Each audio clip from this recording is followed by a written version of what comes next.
श्रीराम समर्थ. सुप्रभातम.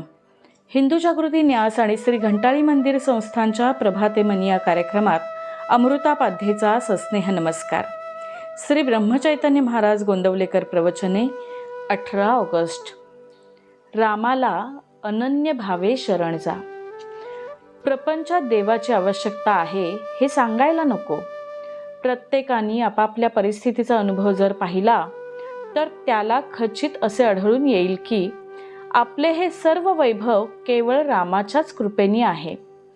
जो काही पैसा अडका मानमरातब मिळतो आहे तो सर्व भगवंताच्या कृपेमुळेच आहे हे प्रत्येक जण जाणून आहे. म्हणून जे जे कर्म आपल्या हातून घडत असते ते त्याच्याच सत्तेने होत असते याची खात्री बाळगून कोणत्याही बऱ्या वाईट कर्माचा अभिमान धरू नका किंवा खेदही करू नका. गर्व झालाच तर रामाची आठवण करा. तो तुमचा अभिमान नष्ट करेल.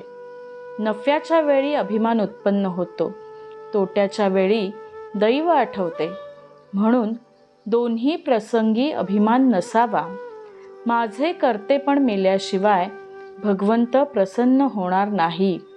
प्रत्येक कर्माच्या वेळी त्याचे स्मरण करूया.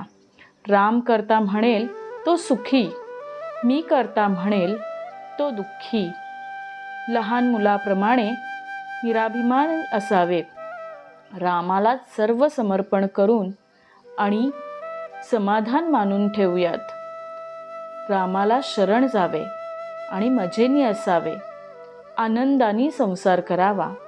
तुझ्या नामस्मरणाची गोडी दे हेच मागावे. प्रत्येक गोष्ट भगवंताच्या इच्छेने होत आहे हे समजून समाधानात राहा. वाईटाबद्दल कंटाळा किंवा सुखाबद्दल आसक्ती नको. असे वागल्याने हवे नको पण नाहीसे होते आणि अहमपणाला जागाच उरत नाही. तेव्हा आता एक करा. रामाला अनन्य भावे शरण जा. रामा, तू ठेवशील त्यात आनंद मानीन अशी त्याच्या चरणी मस्तक ठेवून प्रार्थना करा. तो तुम्हाला मदत करायला सदैव तयार आहे. आपण अभिमानामुळे मदतीकरता हातच पुढे करत नाही, त्याला तो काय करणार? तुम्हाला खरोखर परमेश्वराजवळ काय पाहिजे ते मागा. तो तुम्हाला खचित देईल. पण जे मागाल ते मात्र हिताचे मागा. समर्थ रामदास हे मनोभावे रामाचे दास झाले म्हणून ते समर्थ होऊ शकले. ज्याने जगताची आस सोडली आणि रामाची सेवा पत्करली तो जगाचा स्वामी होईल.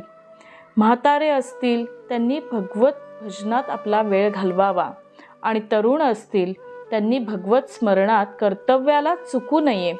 हाच समाधानाचा मार्ग आहे. यातच सर्वस्व आहे. जो भगवंताच्या प्रेमात नेहमी निमग्न राहतो त्याला उपदेश करण्याची जरुरी नसते.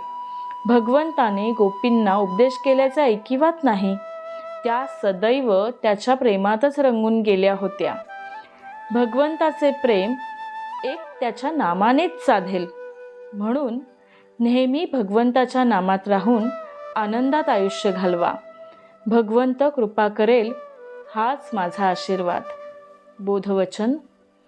राम करता आहे अशी ज्याची दृढ श्रद्धा त्यालाच आस्तिक म्हणावा.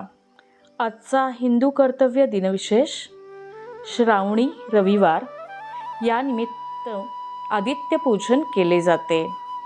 मंडळी, रामरायाचे आणि श्री घंटाळी देवीचे शुभाशीर्वाद तुमच्या सर्व कुटुंबावर अक्षुण्य राहोत ही प्रार्थना. जानकी जीवन स्मरण. जय जय राम.